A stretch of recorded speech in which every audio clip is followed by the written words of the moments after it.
আসসালামু আলাইকুম রহমতুল্লাহ বরকাতুহ।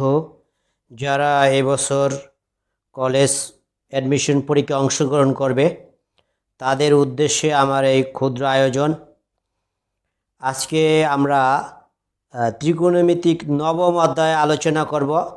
নবম অধ্যায়ে গুরুত্বপূর্ণ এমসিকিউগুলো বিভিন্ন ভর্তির পরীক্ষায় আসে, এরকম কতগুলো এমসিকিউ আলোচনা করব। আর এমসিকিউগুলো যদি তোমরা ফলো করো তাহলে আশা রাখা যায় এখান থেকে কিছু এমসিকিউ পাওয়া যাবে।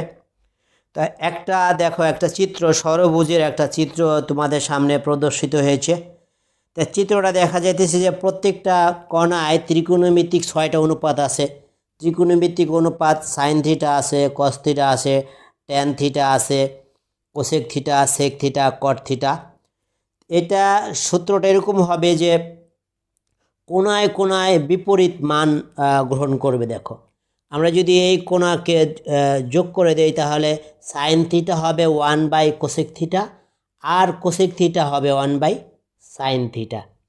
আমরা যদি এই কর্ণটা যোগ করে দেই, এই কর্ণটা, তাহলে কি হবে? কস থিটা হবে 1/, সেক থিটা, আর সেক থিটা হবে 1/, কস থিটা। আমরা যদি এই কোণায় কোণায় যোগ করে দেই তাহলে ট্যান থিটা হবে 1/, কট থিটা, আর কট থিটা হবে 1/, ট্যান থিটা। এটা ইনভার্স রিলেশন, এটা বিপরীত সূত্র।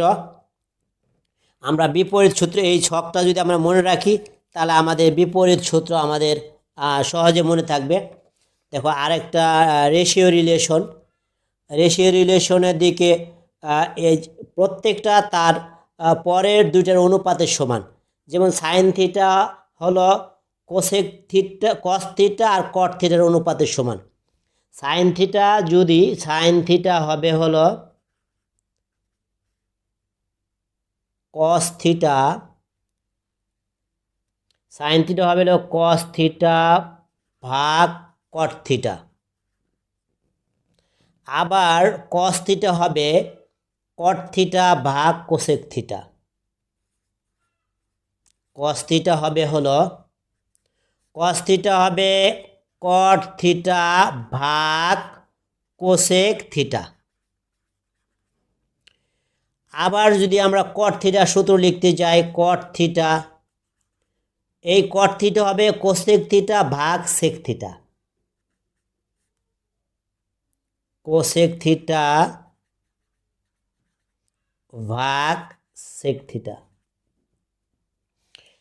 দেখো এখানে আবার আমরা যদি কোসেক থিটা হবে সেক থিটা ভাগ টেন থিটা। কোসেক থিটা হবে সেক থিটা ভাগ টেন থিটা। আবার সেক থিটা হবে টেন থিটা ভাগ সাইন থিটা। সেক থিটা হবে টেন থিটা ভাগ সাইন থিটা। আবার দেখো সাইন থিটা হবে, টেন থিটা হবে সাইন থিটা ভাগ কস থিটা। টেন থিটা হবে সাইন থিটা ভাগ কস থিটা। এটা হলো রেশিও রিলেশন সূত্র। তা আমরা এই রেশিও রিলেশন সূত্র আমরা জানলাম। দেখো, আমরা এবার কিছু ছোট ছোট প্রশ্ন যেগুলো পরীক্ষা আসে আমরা আলোচনা করব, ছোট ছোট কিছু প্রশ্ন। দেখো, এখানে কিন্তু দুইটা প্রশ্ন আছে। দেখো, এই দুইটা প্রশ্ন আমরা কিভাবে করব, আমাদের অঙ্ক না করেও কিন্তু আমরা এই দুইটা প্রশ্নের উত্তর আমরা করতে পারবো। দেখো, এখানে কস থিটা আছে আর রুট ওভারের ভিতরে সেক স্কোয়ার এ কস এ আছে, আর রুট ওভারের ভিতরে আছে সেক স্কোয়ার -1। এটা হবে, মনে রাখবা, সাইন এ। এটা হবে হলো সাইন এ। তুমি করে দেখতে পারো, এটা সাইনে হবে, মনে রাখতে হবে এভাবে যে কস থাকলে, আর যদি কসের সেকের স্কোয়ারের রুটের ভিতরে থাকে তাহলে এটা সাইনে হবে, আর সাইনে থাকে যখন তখন হবে কসে। সাইনে থাকলে হবে কসে, কারণ এই সেক স্কোয়ার -1, সেক স্কোয়ার এ -1 হলো টেন স্কোয়ার এ, তাকে যদি রুট করো তাহলে টেন হবে। ট্যানকে বাংলা সাইন বাই কস হবে, কস কস কাটা গেলে এটা হবে। এভাবে আমাদের শর্টে আমাদের এটা বুঝতে হবে। আর এটা কোসেক স্কোয়ার এ মাইনাস ওয়ান, এটা হবে কট স্কোয়ার। এটা যদি আমরা হিসেব করি দেখো, তাহলে হবে কট স্কোয়ার এ, আর কট স্কোয়ারকে যদি বর্গমূল করি তাহলে কট এ, আর কটকে যদি আমরা ভাঙাই তাহলে সূত্র নেই কসে ভাগ সাইন এ। তাহলে দেখো এই সাইনে কি যায়, এই সাইনে কাটা যায়, থাকে কসে। তাই এই নৈবিত্তিক আকারে আসলে আমরা পারবো। দেখো আরও কিছু এখানে দেখো, এখানেও দুটো প্রশ্ন আছে। এখানে একটা প্রশ্ন হলো এরকম যে কোসেক থিটা মাইনাস কট থিটা যখন 3 হবে, আর কোসেক দেখো এখানে মাইনাস আছে, এখানে কিন্তু প্লাস আছে। যদি মাইনাস দিয়ে তার মান দেওয়া থাকে, তা প্লাস যুক্ত মান যদি চাওয়া হয় তাহলে এইটার বিপরীত হবে। 3 হইলে 1/3 হবে, এখানে হবে 1/3। এখানে যদি প্লাস থাকতো হবে, এখানে মাইনাস থাকতো। এখানে যা থাকবে এখানে তার বিপরীত হবে। এটার ক্ষেত্রে তাই এখানে 5 আছে, দেখো এখানে মাইনাস আছে, এখানে কিন্তু প্লাস আছে, এটা হবে 1/5। যদি এখানে মাইনাস থাকতো, মাইনাস আছে, এখানে যদি প্লাস থাকতো, এখানে মাইনাস থাকতো। তো এই দুইটা নৈবিত্তিক আমরা এইভাবে করব, কারণ আমরা তো সময় পাবো না আমরা, কারণ একটা এমসিকিউকে করার জন্য 40 থেকে 45 সেকেন্ড পাওয়া যায়। এটার ভিতরে সমাধান করা কঠিন হয়ে যায়। দেখো এখানে একটা প্রশ্ন, ছোটো প্রশ্ন, টেনের দেওয়া আছে 4/3 হোলের সাইনের মান কত। তো এরকম যদি কোনো গাণিতিক সমস্যা আসে, তখন আমরা একটা চিত্র আঁকবো। এখানে আমরা একটা চিত্র আঁকলেই আমাদের চিত্র আঁকা এগুলো খুব সহজে করা যাবে। একটা সমকোণী ত্রিভুজ আঁকবো, একটা সমকোণী ত্রিভুজ অঙ্কন করব প্রথমে। এই যে সমকোণী ত্রিভুজটা, এই সমকোণী ত্রিভুজের এই কোণটা যদি এ হয়, এটা যদি বি হয়, আর এটা যদি 90 ডিগ্রি হয়, তাহলে এই কোণটা এ, তাহলে এটা হলো লম্ব, এটা হলো ভূমি। এখানে ট্যান থিটা কি, লম্ব বাই ভূমি। তো লম্ব কত, এখানে লম্ব হলো 4 আর ভূমি হলো 3। এখন আমার অতিভুজের মান বের করতে হবে। অতিভুজ বাইর করতে কীভাবে, অতিভুজ লম্বর স্কোয়ার করতে হয়, ভূমির স্কোয়ার করে রুট ওভার করতে হয়, এটা অতিভুজ বাইর করতে হয়। এখানে 25 হয়, 5 পাইলাম অতিভুজের মান। এখন সাইনে কি, আবার সাইনে হলো লম্ব বাই অতিভুজ। লম্ব কত, লম্ব হলো 4 আর অতিভুজ হলো 5, তাহলে এটা হলো সাইনের মান। এভাবে যদি আসে, আমরা সূত্র না প্রায় একটা ফিগার আইকা আমরা এই সমস্যার সমাধান দেব। দেখো আরও একটা প্রশ্ন, এখানে কিন্তু cos 9b সমান sin b দেওয়া আছে এবং b এর মান 10-এর চেয়ে ছোট আছে। cos 9b সমান sin b, এখানে কিন্তু দুইটা অনুপাত, একটা cos অনুপাত, একটা sin অনুপাত। এরকম কোনো গাণিতিক সমস্যা আসলে আমরা অনুপাতকে একই রকম হয় সাইন অনুপাতে দুইটাকে সাইন অনুপাত করব, অথবা দুইটাকে আমরা cos অনুপাত করব। আমরা যখন একই রকম অনুপাত তৈরি করব আমরা, দেখো এখানে কি আছে, cos 9b সমান এই এটাকে আমি যদি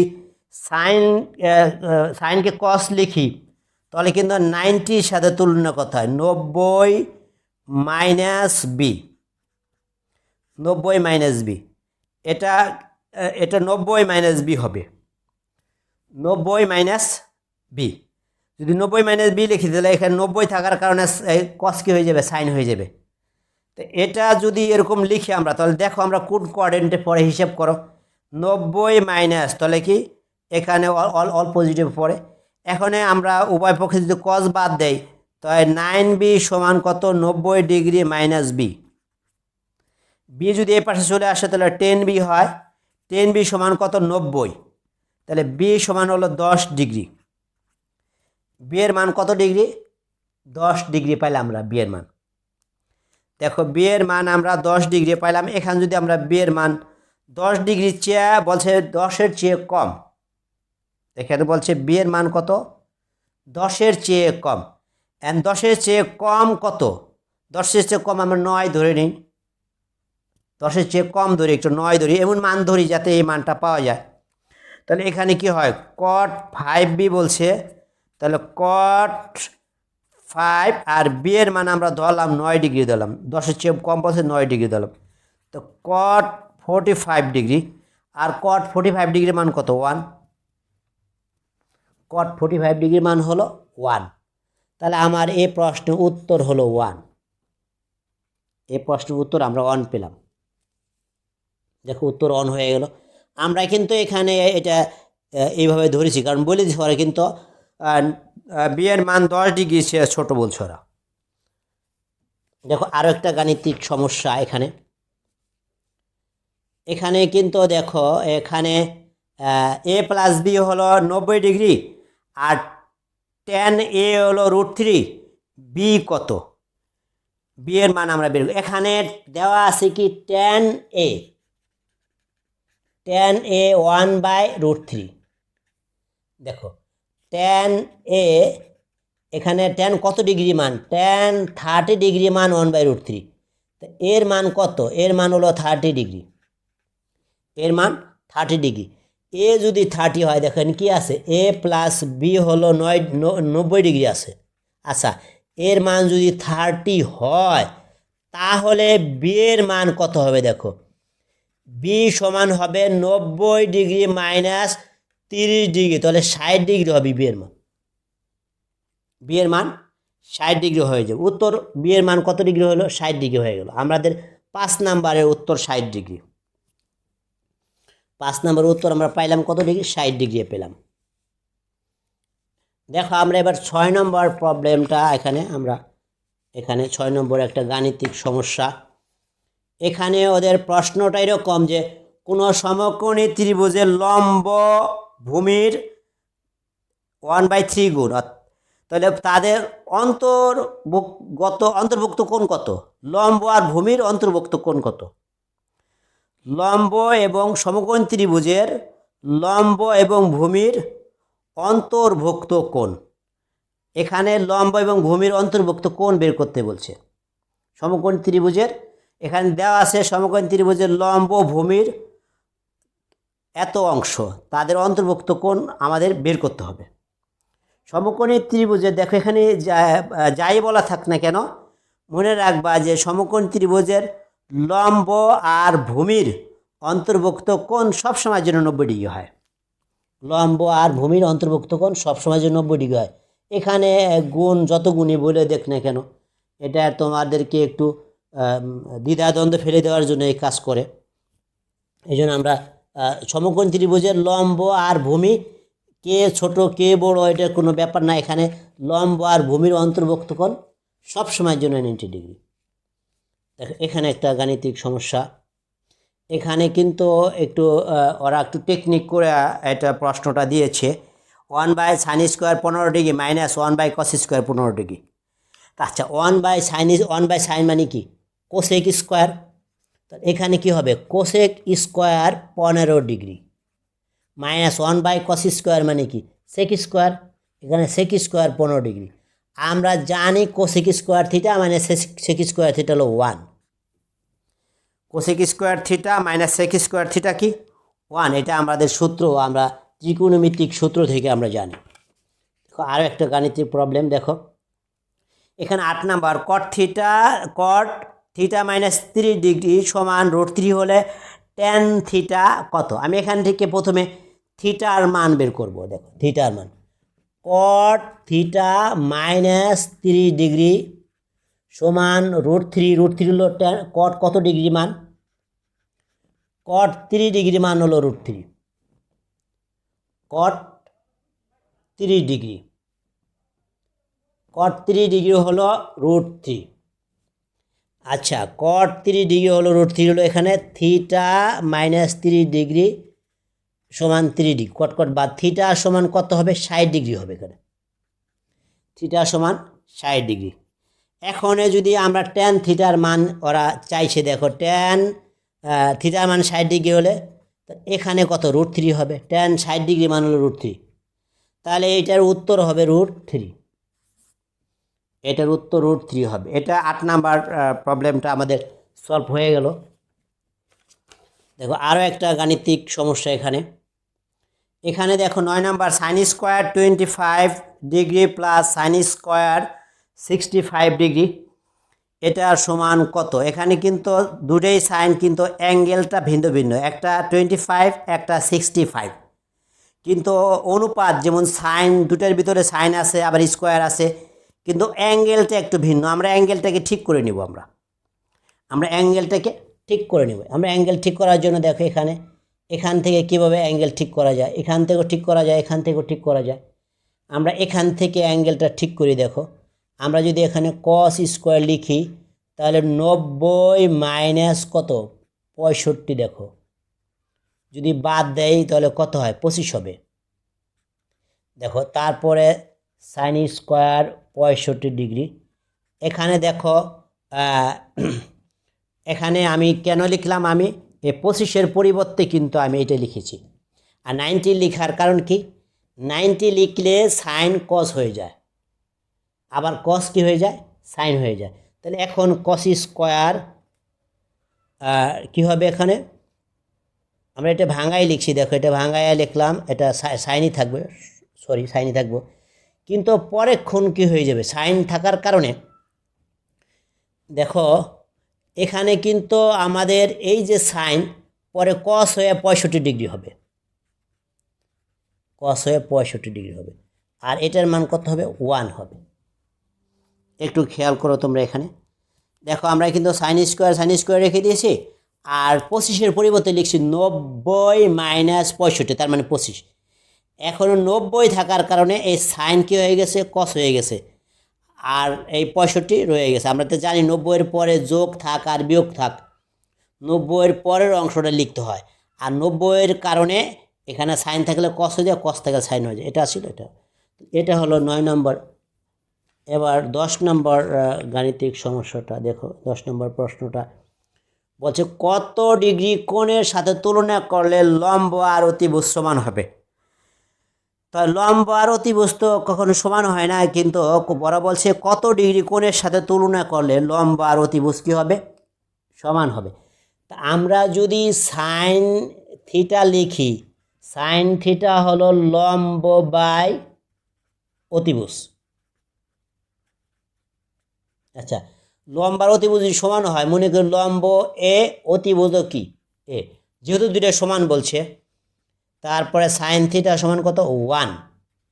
আচ্ছা, এখানে সাইন থিটা 1, তার মানে কি এখানে দেখো এখানে কত ডিগ্রি মান, এখানে সাইন 90 ডিগ্রি মান হলো 1, আর থিটা সমান সমান কত 90 ডিগ্রি। অর্থাৎ যদি লম্ব আর অতিভুজের মধ্যবর্তী কোণ অন্তর্ভুক্ত কোণ 90 ডিগ্রি হয়, তখনই কেবল লম্ব আর অতিভুজ সমান হওয়া সম্ভব। তাছাড়া কিন্তু লম্ব আর অতিভুজ কখনো সমান হবে না। লম্ব আর অতিভুজ কখন সমান হবে, যখন লম্ব আর অতিভুজের অন্তর্ভুক্ত কোণ 90 ডিগ্রি হয়। দেখো আর একটা গাণিতিক প্রবলেম দেখো এখানে। এটা হলো কস square theta minus sine square theta 5/6। এখানে কিন্তু স্কোয়ার ছিল, আবার পাওয়ার 4 দিয়ে মান চাইছে, স্কোয়ার ছিল পাওয়ার 4 দিয়ে মান চাইছে। তো এরকম যদি হয় তাহলে আমরা এটার সমাধান কিভাবে দেব। তো এটার সমাধান হলো দেখো এটাই হবে, এখানে যা আছে এটাই হবে, 5/6 হবে। এরকম অঙ্ক থাকলে আমরা 5/6, এখানে যা আছে এটাই হবে, এটাই হবে। তুমি করে দেখতে পারো এটাই হবে। কীভাবে, আমরা যদি এটাকে সূত্র নেই, a square minus B square সূত্র, তার মানে cos square theta plus sine square theta into cos square theta minus sine square theta, তার মানে কি a square minus B square সূত্র a plus B into minus B. আর এটার মান তো আমরা 1 জানি, সূত্র এটার মান দেওয়া আছে 5/6, এখানে 5/6 হবে। তাই আমরা 11 নম্বর গাণিতিক। এবার আমরা শেষ প্রশ্ন 12 নম্বরটা, এটা 12 নম্বরটা দেখবে। এখানে কিন্তু একটা চিত্র দেওয়া আছে, চিত্রের ভিতরে দেখো এবির মান √3 দেওয়া আছে, এপির মান ওরা চাইছে যে এপির মানটা কত। এপি যে ত্রিভুজের ভিতরে আছে ওই ত্রিভুজের ভিতরে কিন্তু একটা কোণ আছে 60 ডিগ্রি, তার আমরা সাইন 60 ডিগ্রি নিব, সাইন 60 ডিগ্রি কি? সাইন হলো লম্ব বাই অতিভুজ, মানে এপি বাই এবি। আচ্ছা, এপির মান তো চাওয়াই হয়েছে, এবি হলো √3। আমরা সাইন এটার মান জানি √3/2, 60 ডিগ্রি মান। আর এপি আছে এপি বাই √3। আমি যদি এভাবে গুণ করি তো 2AP, √3 গুণ করলে 3 হয়। √3 গুণ করলে কত হয়? 3 হয়। তারপরে যদি এপির মান আমরা বের করতে 2 পাশে যায় 3/2, তাহলে আমার এপির মান হয়েছে 3/2। তো এই ছিল আমাদের নবম অধ্যায়ের সংক্ষিপ্ত আলোচনা। আশা করি তোমরা আলোচনা বুঝতে পারছো। আগামীতে আমরা আবার ত্রিকোণমিতিক দশম অধ্যায় দূরত্ব উচ্চতা নিয়ে আলোচনা করব। আর এ পর্যন্ত সবাই ভালো থাকো এ প্রত্যাশায়। আসসালামু আলাইকুম রহমতুল্লাহি ওয়া বারাকাতুহু।